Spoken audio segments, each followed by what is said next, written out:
We often forget that much of the technology we use every day begins life in the labs of universities around the world, and many of those people doing the work will one day be the technology leaders we look to solve the world's most challenging problems. Today, we're going to be speaking to one of those future leaders, so stay tuned.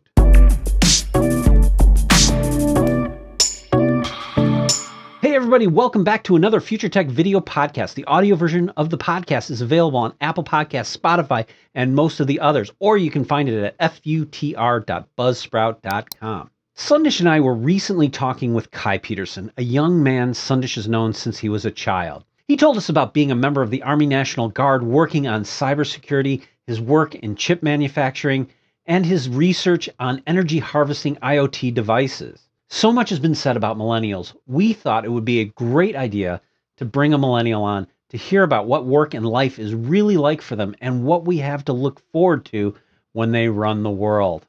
Welcome, Kai. It's great to be here. So that's I'm putting a lot on your shoulders here. So hopefully you can live up to it, because the world's got a lot of problems if you haven't noticed, and I think we may need some good young ideas. So before we get into it, tell me a little bit about, like what you've been through so far in your life, how you got to where you are. You're currently a researching grad student at University of Wisconsin-Madison. Tell us, your journey to date. I've been in school for about 6 years now. I did my undergrad at UW-Madison. I'm currently in the middle of my graduate program. And like just about everybody else 6 years ago, I had no idea that this is where I was going to end up. My dad works in tech, and I had three sisters. And so being kids growing up early 2000s, computers started to get a little bit more advanced. I still remember the relative stone age for me. My sisters always got the first pick. I always got the old stuff. And at the time, I wasn't super happy about that. I was kind of irritated, like, Dad, why are you giving me, all this dinosaur stuff you're giving me? And he told me, he's like, figure out how it works. You'll appreciate it more afterwards. And so I played around with that stuff as much as I could. I'd swap components. I'd go to other families' garages and get computer parts. The kids said I could have. I don't know if the parents really knew about that. But I had a lot of fun with it and thought it was super cool. And so in high school, there was a program called Project Lead the Way. It's a popular thing in Minnesota. Most of the large public universities have it. And it's basically kind of trying to get engineering into the pipeline at the high school level. And so one of the other dreams that I had when I was in middle school and high school was I really wanted to be an Army officer. I went and visited West Point. I went through the entire process for that, went and visited a bunch of other schools, and ultimately decided that I was going to go to UW-Madison because I'd grown up a Badger fan from day one, which is not an easy thing growing up in Minnesota. Doesn't make you a ton of friends. And so I ended up going to UW-Madison doing the ROTC program. And so when I was looking at what type of major, what do I want to be? What do I want to do? I looked at computer science and thought, yeah, that'd be really fun. But then I also thought, oh, there's this thing called computer engineering there. I guess it'd be kind of similar to stuff that I did when I was a kid, and I really liked that. But so I did the double major in computer engineering and computer science. And if it sounds stupid and that it's too alike, it's definitely not. There is a huge divide between the software and the hardware, and that is definitely something that takes 2 degrees to really encompass. And so with the intro classes, doing majors in CS and computer engineering, they kind of throw everything at you. So you're doing a little bit of programming, you're doing a little bit of like kind of the theory aspect of computer science. You're doing a little bit of hardware design, you're doing a little bit of kind of like electrical theory, like some physics type stuff. But the place I really, really got interested into was hardware and embedded systems design. Because for me, part of the reason I wanted to be an engineer is I like building stuff. And with programming, it's really fun and you get to build some cool stuff, but you don't get a tangible product. And I thought that being able to have like a tangible representation of my work was the coolest thing in the world. And so embedded systems are kind of cool because it's really like a computer that's stripped down to kind of its bare components. Obviously, there are some differences between microprocessors and microcontrollers. One's deterministic and one's not. Without getting into the details, an embedded system really is just kind of like a purpose-built computer that you feasibly can design end-to-end and do all of yourself. And so the Army ended up getting into cyber. And so with that, there was this cool program that was done through West Point, which is probably still going on. It's called the Cyber Leader Development Program. And it's kind of like a pipeline type thing to give younger people cybersecurity and cyber skills going into the Army, because obviously that's a it's a pretty big deal for national security. And so the fun thing with that is that it really pushed me to just kind of put as much as I could on my plate for learning cyber, learning CS, and learning engineering. And so I started working in the cybersecurity operations center on campus and kind of doing like threat hunting, doing analytics. I kind of thought that I was like a digital Indiana Jones. And so I lucked out with that. It was really, really cool experience. It was kind of interesting to see kind of where my skill set coming from the hardware side of things helped me out doing cybersecurity work.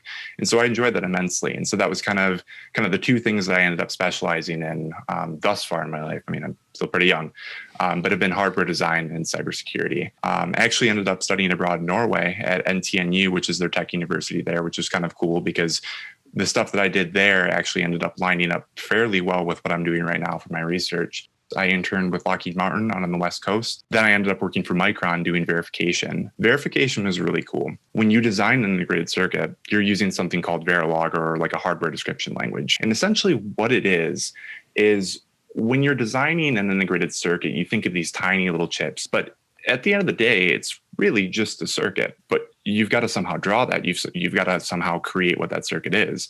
And so people aren't drawing these by hand. And so we use something called the hardware description language, which is basically programming what you want the circuit to do. And so what they say is for a good digital design, I want to say it's 10% time spent creating the actual circuit, 90% verifying that circuit's actually going to work.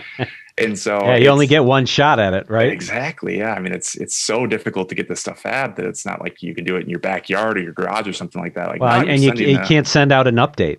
No, fix a problem. Yeah.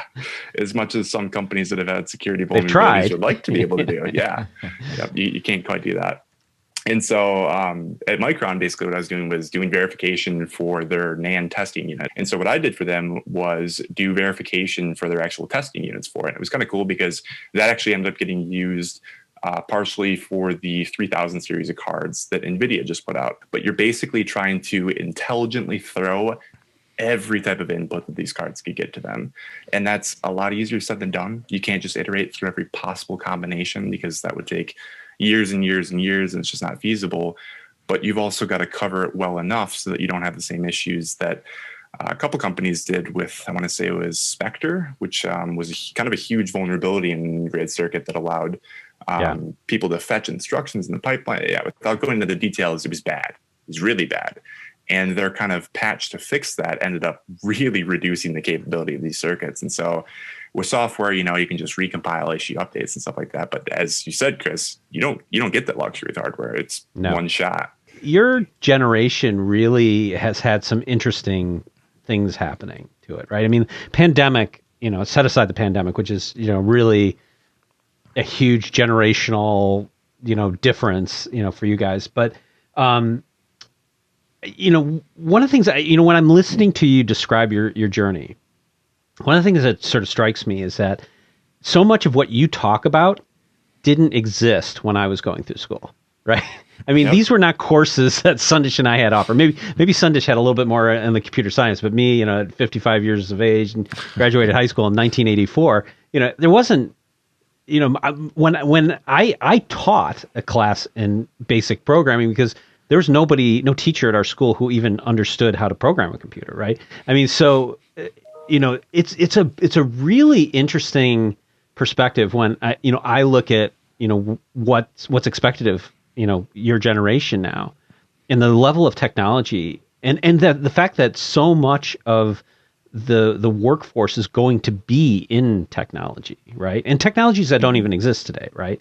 And that's the thing that always strikes me. I mean, because I tell my kids, whatever job you're going to probably be in hasn't been invented yet, So, it's hard for me, because I sit there and I complain about all the different things that they're into and things that they do, but that doesn't necessarily mean I'm right or that what they're doing is going to be way more beneficial than what I think is the right thing for them to do, because I'm very out of touch with where the future ultimately is going to end up, right? Because I'm not part of that group that's building that. My generation already did it.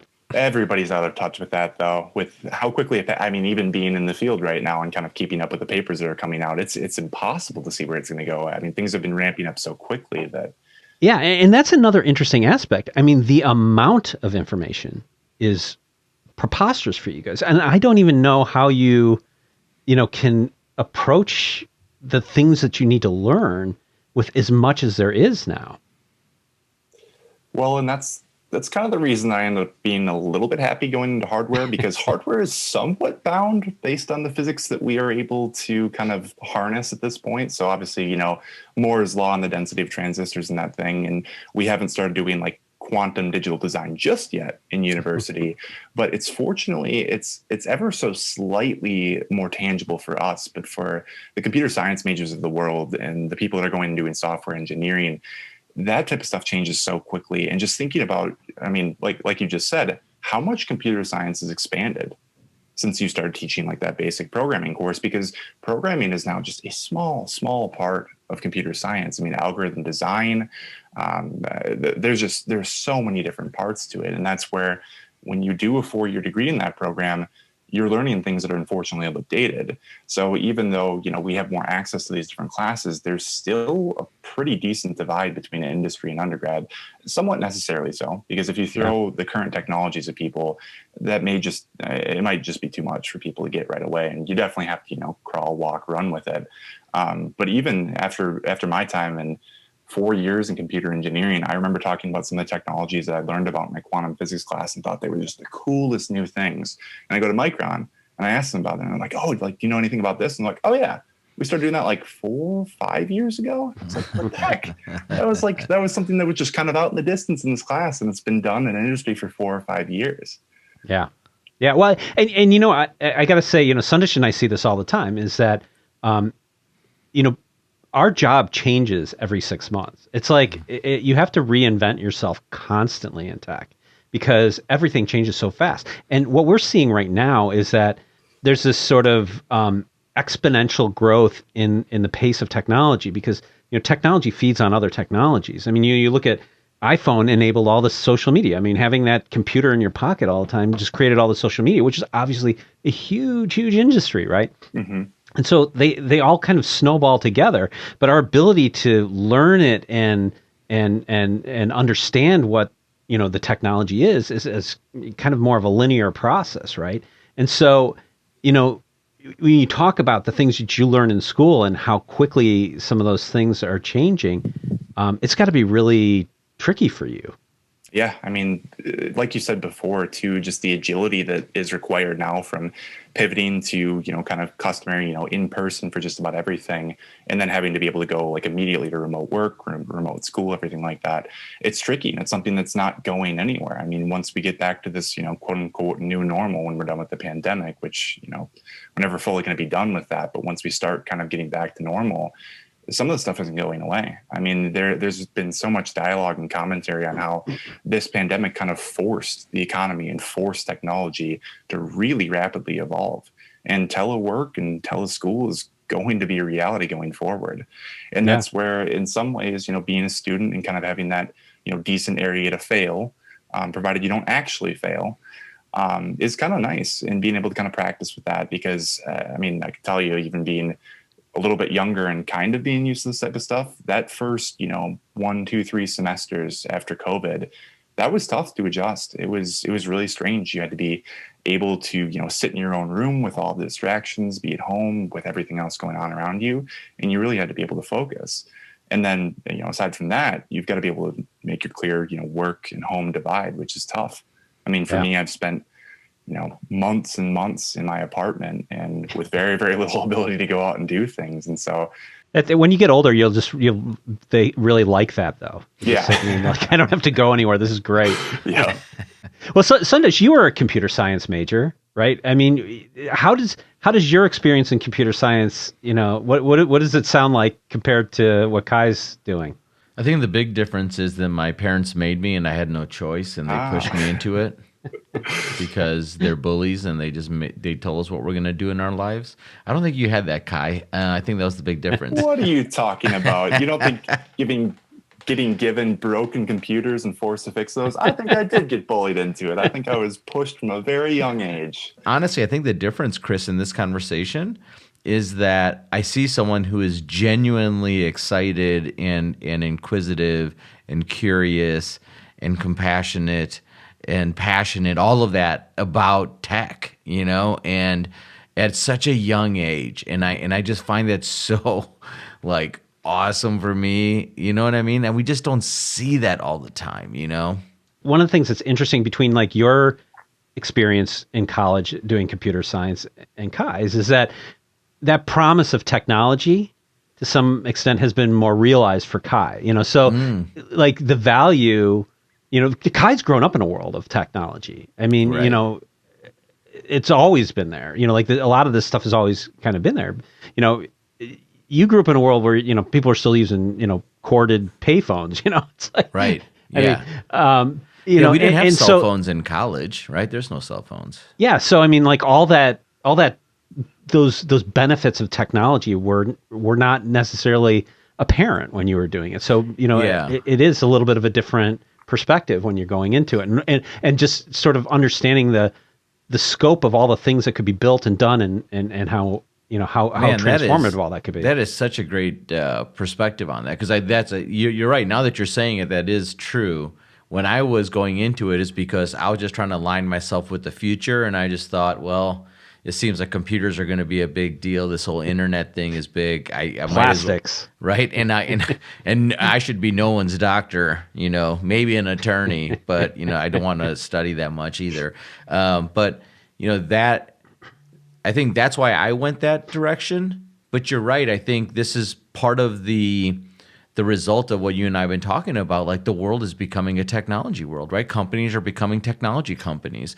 Our worlds are becoming technology worlds. Our homes are being connected. Our cars are being connected. And there's just automation and technology everywhere in life. And so I'm just so thankful that I'm in this world of tech, because it's everywhere. It's just a matter of how do you leverage that technology to get you excited?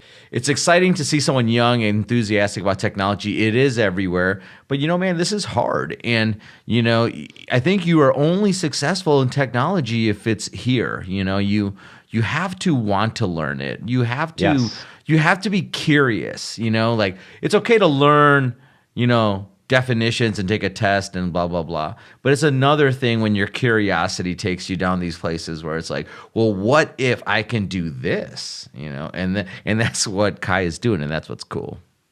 Well, on that point, I don't want to gloss over some of the things that you're doing right now that I think are really interesting. So you're currently involved in a research project around power harvesting. Mm-hmm. Could you speak to just like tell everybody what that is? Yeah. So and then we'll get into why it's important. Sure. So power harvesting, or I guess more accurately, energy harvesting, that's just a definition thing. It's just, very technical, is basically, so there are a variety of ways you can do it. And essentially, like, putting it really simplistically, what you're trying to do is take some type of energy source, whether this is radio waves, the sun, differences in temperatures or something like that. And you're basically trying to charge some type of storage device, which is either a capacitor or a battery, to power a device. And so, again, thinking about it really simply, energy harvesting, an example of it could be having a solar panel that's connected to a battery that powers, some type of electronic device. So specifically what I ended up getting into, and this is something that's really only happened in graduate studies, it's not something that we talk about or focus on almost at all really in undergrad, is using that for low power wireless communication. And so when we talk about energy harvesting, we talk about like wireless power transmission. It's not the thing that Tesla was talking about 120 years ago. It might be somewhat similar to it, but unfortunately he found that the laws of physics that govern our universe didn't really allow for that to super efficiently happen. And so we're not talking about large scale energy power transfer or anything like that. Right. We're talking about really, really small devices that could perhaps be sensors in an industrial setting. It could be soil sensors out in a field. It could be anything that's basically just trying to gather some information on the environment. We're not talking, crazy computation, anything like that, relatively simple devices. And so obviously that kind of dovetails into medical devices as well, because there are a lot of really important things that can be gleaned from having an embedded system in the human body and getting information from that. And so specifically with that example, I mean, there are a lot of motivations for doing this, but for the medical implanted devices, if you have a battery on one of those devices, and let's say it's, just gathering like some type of critical information that could be like a marker for a heart attack or something else that's going on with that, every time that you need to change a battery is a risk of losing the patient.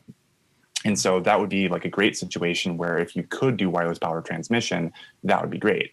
So there are a ton of challenges with doing stuff when it's embedded in any type of tissue. The path loss, or basically just how much of the signal is lost when it goes through tissue, is really high. And so specifically what I end up doing is exactly what I was talking about before, with like the sensors that are out in your field, sensors that are in industrial situations, settings like that. And so the biggest thing with that is that we're being a little bit more efficient with resources, because your coin cell batteries, your batteries of the world, it's kind of difficult because those resources are finite. There aren't really a ton of great ways of recycling them. And as we've seen from, shortages of materials, chips, and everything like that, we have to think pretty carefully about how we're using these materials going forward. Electronic waste is another huge area that needs a lot of research and a lot of really smart people to tackle that, because we've got to be able to get some of these resources back. A little tangent aside there about materials. It ends up really simplifying things. So let's say we put all these sensors out like on an assembly line floor. Rather than having somebody running around all the time swapping out batteries, we rely on ambient signals. And so I mainly deal with RF energy harvesting. And so if you're familiar with kind of like elementary electricity, there's a difference between AC and DC. AC is an alternating current. It kind of looks like a sinusoidal wave, if you remember from math class. DC is just kind of a fixed voltage. So your phone, our electronic devices, everything like that, they use DC. What's coming out of your wall right now is AC. And so the way that you can kind of think about radio frequency or like RF waves, whether it's radio that you're getting in your car, whether it's Wi-Fi, whether it's Bluetooth, everything like that, it's an alternating source. And so at the end of the day, we kind of treat it the same way that we do for AC power. And so in order to convert that from AC to DC, we use diodes and a variety of different circuits that make that possible. But really what we're doing with RF energy harvesting is doing that conversion, but wirelessly. And so if you put an antenna out anywhere and it's tuned to receive at a given frequency, you're going to get that frequency on that antenna. And any type of radio wave, anything like that, has energy associated with it. And so all we do is just pass it through a rectification circuit like that to get a DC output. And I'm glossing over a ton of technical details because there's a lot that goes into the design. There were a lot of like hours spent at the lab looking through this stuff, testing it, everything like that. But it's fundamentally the same as that. And so doing that is kind of only half the problem, because if you take some device that uses Bluetooth and you go and build this little circuit that I was talking about, and you try to harvest, your neighbor's Wi-Fi or something like that, you want to steal their power, it's not quite that easy. You need to have electronics that are designed to be low power. And so you've got to think really carefully about what your quote unquote energy budget is, which is a term that we throw around quite a bit. It's basically if you have a little sensor and you want to talk to something, you've got to calculate, all right, for me to say hi to this device, this is how much energy I need. This is how much I need to get. And so when you do that, really kind of the place that you're trying to save energy is being intelligent with how you're talking to something. So one of the projects that I'm working on right now, and I'm not going to go into painful detail with this because I'll put you guys to sleep, and I also haven't published a paper yet, so I'm not giving you guys everything. Yeah, don't give it all away. Yeah. But so one of the things that we're doing with that is kind of changing the way that you're asking a question. So if I'm, a sensor and I'm talking to some type of receiver, the receiver, let's just say it's the router in your house, and we have your phone. And so let's say if the router wants to ask your phone, like, hey, what's the temperature in this room or something like that. This is a simplified example. It would be like a sensor or something. It wouldn't be your phone. But if you ask that phone, what is your temperature? The phone has to think about it and go, what is the temperature? Let's say it's, 72 degrees. Okay, I'm going to transmit back 72 degrees. So from a low power wireless communication standpoint, that's kind of a lot of energy. Like actually transmitting that response with like 8-bit precision, something like that, that takes a fair amount of energy. And so instead of doing that, we're not really restricted on the energy from something plugged into the wall. The issue is that little low power device that's using energy harvesting like I was talking about. So that's the one that we've got to save all the power on. And so if you change the way that you ask the question, as opposed from what is the temperature value, and say, hey, are you above 65 degrees? 0 or 1 to indicate that, we've cut down how much energy is required for it to transmit back, because we don't care how many times we want to ask the question. If we're harvesting energy, we just send it more energy, power is up, it says yes or no, and we can do that ad nauseum. And so from kind of shifting the way that we ask the question, those little design choices like that can make a world of difference with these devices.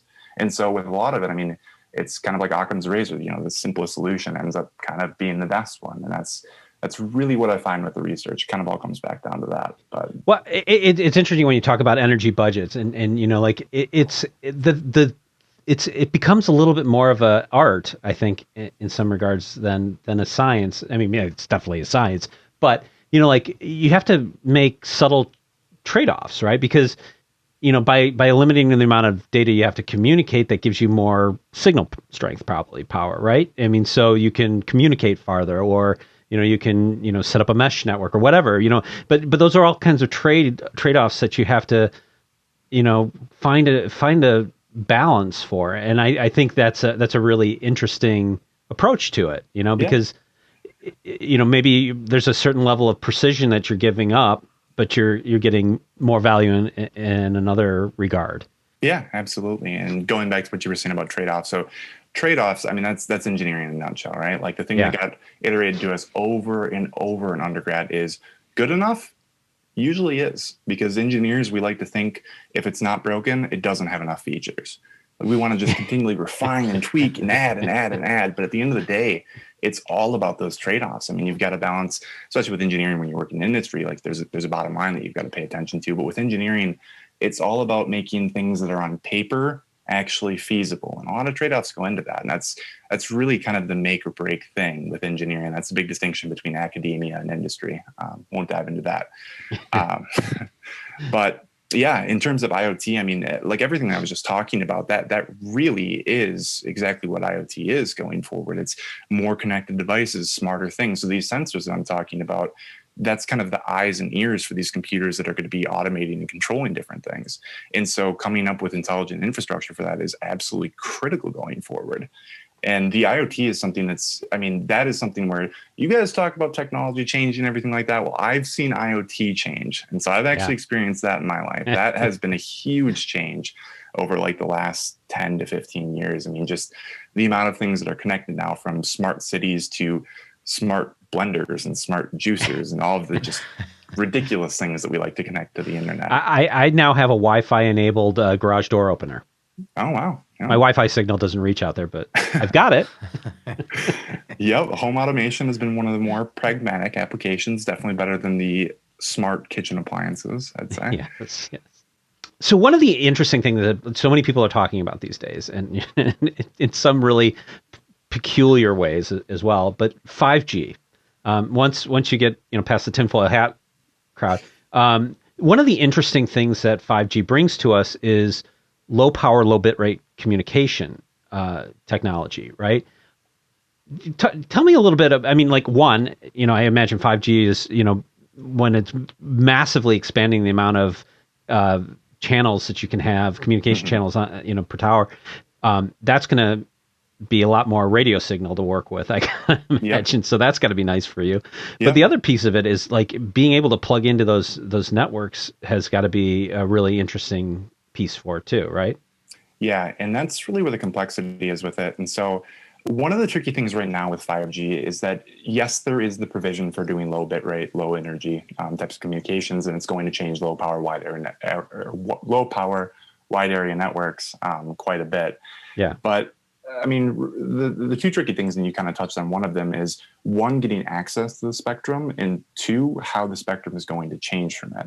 And so one of the difficult things with IoT is we're using a ton of different things in terms of like spectrum, in terms of deployments and stuff like that. Another one of the research projects that I'm working on right now is satellite-enabled IoT.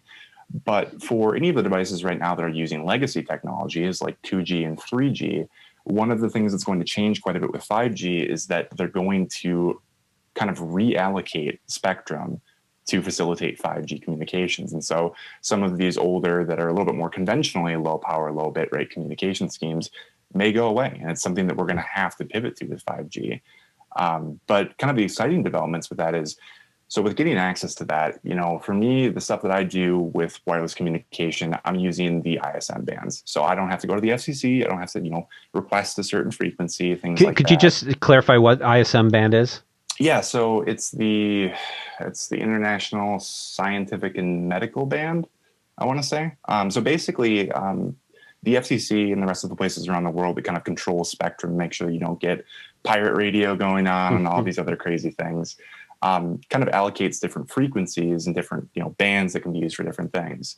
And so with ISM, it's kind of nice that for anything like it's industrial, scientific, and medical. I think that's what it is. They kind of give you these areas where you can just kind of mess around and you can use devices and you don't have to go to the FCC and register them or anything like that. And so the tricky thing with cellular data and 4G and 5G and everything like that is that frequency allocation goes to the carrier. And so the carrier is kind of responsible for anything that's within that band, and they own that band. So they're not just giving away access to that for free. That's something that has to be registered with the FCC. There's like an address that maps it to the device. It's the reason that your phone has a unique identifier that says, oh, I'm a Verizon phone or I'm a T-Mobile phone or something like that. It's what gives you access to these different towers. And so fortunately, the way that we get access to it now is that some companies have started just making little pre-built chips that you can drop in that are registered with Verizon and other places around the world that you can access 5G. They just interface with like an M.2 slot, kind of like the M.2 SSDs that we have these days. And so that is kind of the tricky thing for us, though, is that we do have to go through that route. Whereas when we're doing other things with those ISM bands that I was talking about, where we can just kind of freely use them, we're free to tinker and create kind of at our heart's content. We can experiment with that. We can do all of this, but we get that additional red tape once we start going over to 5G. And that's why partnerships between industry and academia is going to be so important for getting this stuff out, because it's something that smaller universities, could be pretty expensive to get access to that type of stuff. That's something you're going to have to pay for. It's not something that's, free use or anything like that. And so it's really, really going to require a lot of cooperation between academia and industry. Yeah, it's a really interesting field. So you've got a strong background in security. You mentioned that when you were in the Army Reserve, you were doing cybersecurity and things like that. One of the things that is top of mind for everybody, is the IoT world, right? The Internet of Terrible, some people call it, Yep. or the Internet of other things that people have labeled it. But one of the great concerns is that your toaster is going to be working against you on your home network. Which is actually a very legitimate and real concern, especially when you're talking about embedded systems, which don't get updated, like other, like a computer system would necessarily get updated. Can you speak to, how those security concerns play out and how you guys, look to address those things? Yeah, absolutely. So actually, during one of my summers in Madison, I ended up doing quite a bit of research actually on IoT security for embedded devices, and talking about how big the IoT's gotten. And they throw around IOBT, Internet of Battle thing, specifically for military applications. It's kind of scary, actually. How many of these devices are getting churned out and just frankly are unsafe in a lot of cases, because with IoT exploding that quickly, everybody's trying to get their product to market, right? And so some corners are cut that really shouldn't be cut. And there are a lot of different ways that these devices can become compromised. Some of the fancier ones are, let's say that there's a stockpile of integrated circuits sitting over, in a port or something like that. Well, a malicious government or malicious organization can go and just kind of preload information onto those chips so that when they're actually assembled, there are backdoors that exist in the system. And supply chain management has been a really big part of securing these devices, because again, when you cut corners and you go with the kind of shady company that's giving you a really good rate, you're accepting a lot of risk and unfortunately offloading that onto the consumer. The frustrating part of studying this is that a lot of it does unfortunately come down to just plain lazy engineering. The days of getting a router that has, the preloaded admin, password or whatever to get into it, that is just not going to fly going forward. And unfortunately, there are a lot of devices that still do that. And so, like you mentioned, for, maybe a little bit smarter devices that can get updates, there are ways to mitigate that. There are ways that, you log in for the first time and it forces you to set a new password and create new credentials before you use it again. But for a lot of these, a little bit dumber devices that are embedded systems that don't have provisions for that, they're just vulnerable and out in the wild, and there's not a whole lot that you can do about it. And, we laugh about, toasters and things like that, but it's not even just putting yourself at risk. In 2016, I want to say it was the DIN attack, and I believe they used the Mirai botnet. And so, you could get a bunch of computers, you could go to the cloud or something like that, but that requires money. Why wouldn't I just go and find some type of vulnerable toaster or refrigerator or something like that I know I can get access to, because it's an Internet of Things enabled device. It can connect to the internet and send traffic. And so what people have done is they've identified these,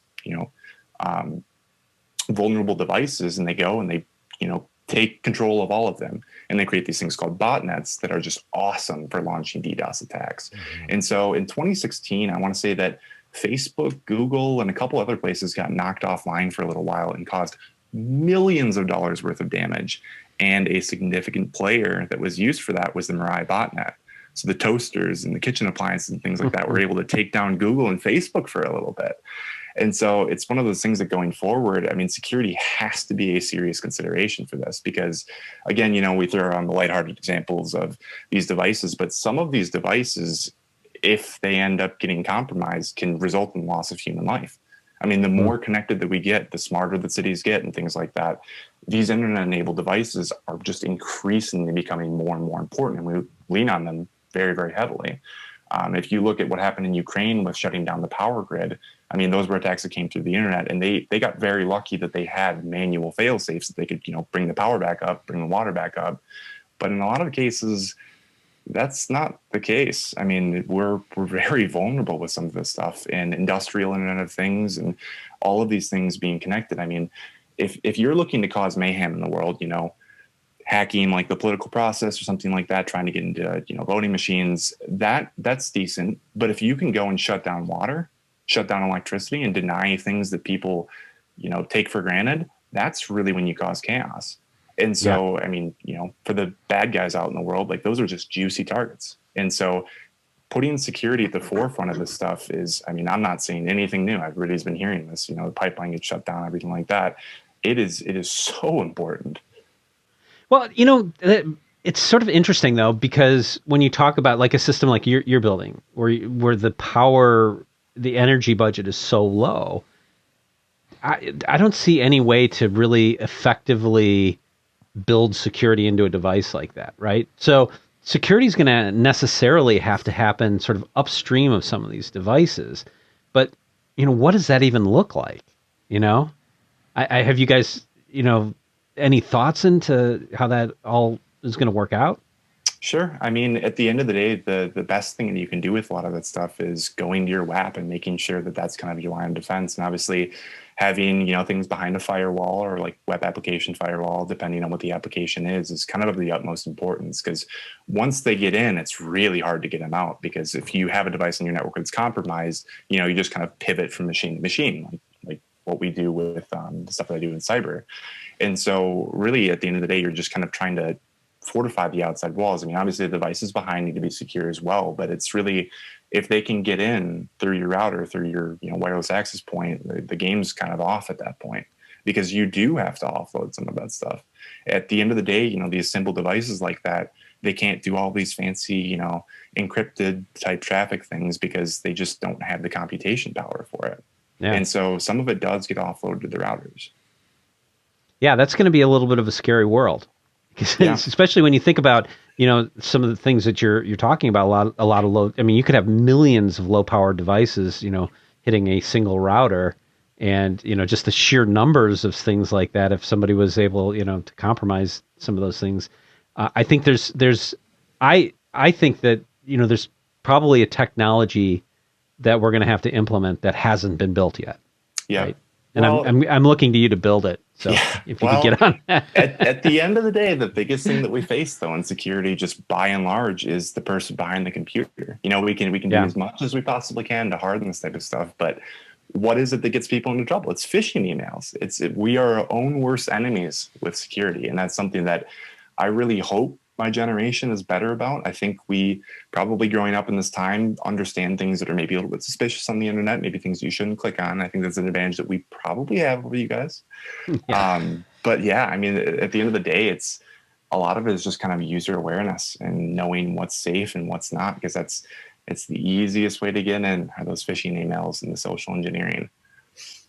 Well, yeah, and I think that's really good advice, because I think that's one of the things that we see too, is just the people are absolutely the weakest link. There's the old adage, if you want to have a secure network, it's kick all fire all the people and turn off all the machines, and you have a secure network, right?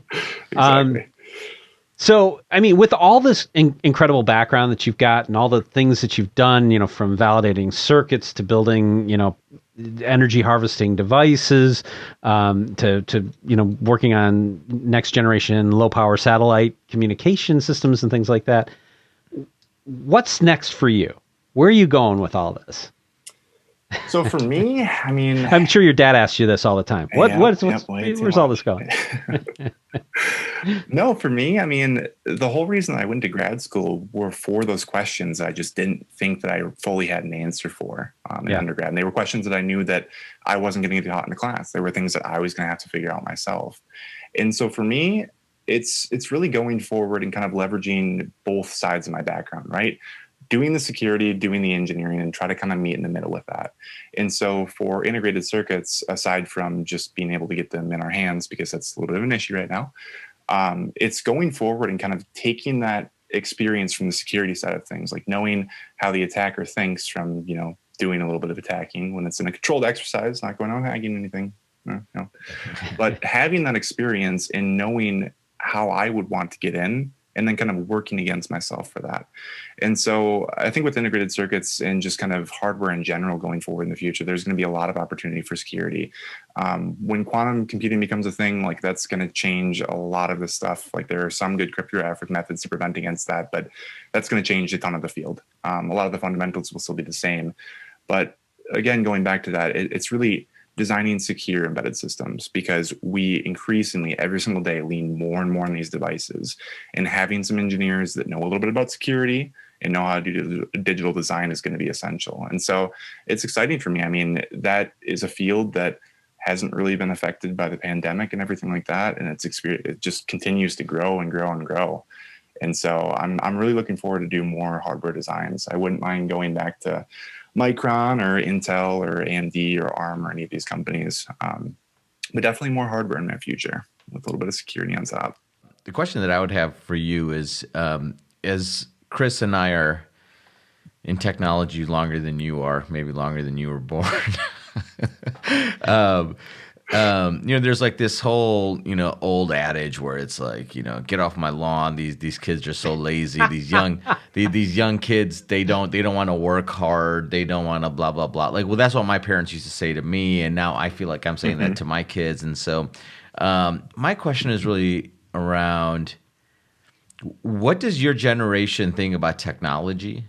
And like, is it cool? Is it not? Is it like a nerdy profession, or is it like seen as a because when we were younger, I think it was like the nerdy people in computer science and stuff. Mm-hmm. But like, is there any chance that computer science is cool now, or is it still a nerdy thing?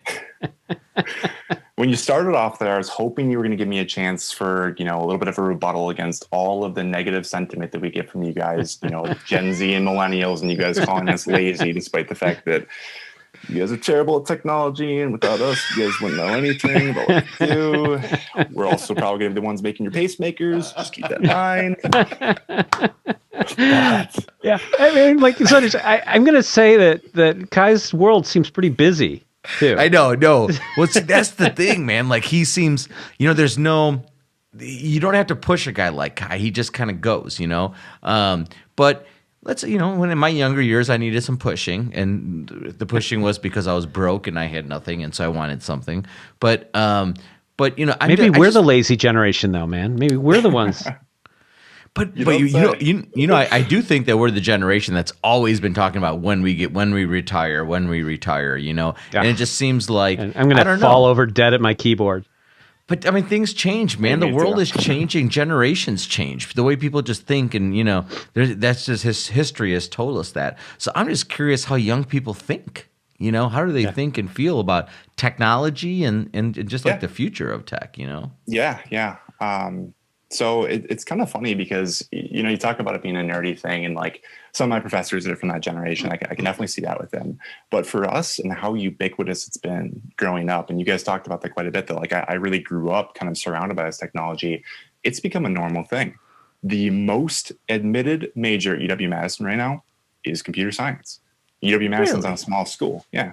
You know, we have 35,000 undergrad or something like that. The most popular major here is computer science. And so the tricky thing with that, and the fact that it's not becoming like this niche thing anymore for, you know, the pale kid down in the basement, you know, leaning over the computer and programming. Chris Brand. Yeah. I mean, the weird kid with the big backpack in the computer lab. Yeah, that has 3 guitars in his background. Yeah, totally, with the big microphone. Yep, we know. Yeah. So, I mean, the tricky thing with that and it becoming so much more commonplace and so much more normal is that people know that it's a good field to get into, and people have a lot of experience with it. Like people my age, you know, we've been growing up with technology changing all the time. And so I guess kind of the tricky thing is that, you know, you guys talk about, you know, thinking I'm like passionate and stuff and caring about this stuff, which I absolutely am, but you cannot succeed in this field if you're not. This is not a check the box, get the CS degree, get the engineering degree, and you'll be fine. Because most of the people that I knew that went into engineering because their parents pushed them, they failed out right away. I mean, we lose, you know, a third to like a half of the people that come in with us in engineering programs. It's only the people that are passionate about it. But the thing that's tricky about that is when you go into these job interviews, there is an expectation that it doesn't stop during the work time. It doesn't stop, you know, when school is, you know, is out for the day. You need to do the stuff personally. You need to be passionate about it. You need to do the work outside of that.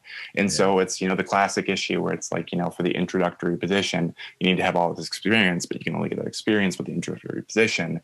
And so it's tricky, honestly. I mean, going into the workforce at this point, specifically in the field that I'm in, there are just a lot of demands for experience. And not to mention the fact that, you know, inflation has dramatically increased tuition expenses tuition has dramatically increased relative to inflation. And you guys went to school for, you know, $15 for a semester, and your rent was probably $7. It's a little bit different. I'm not that now. old.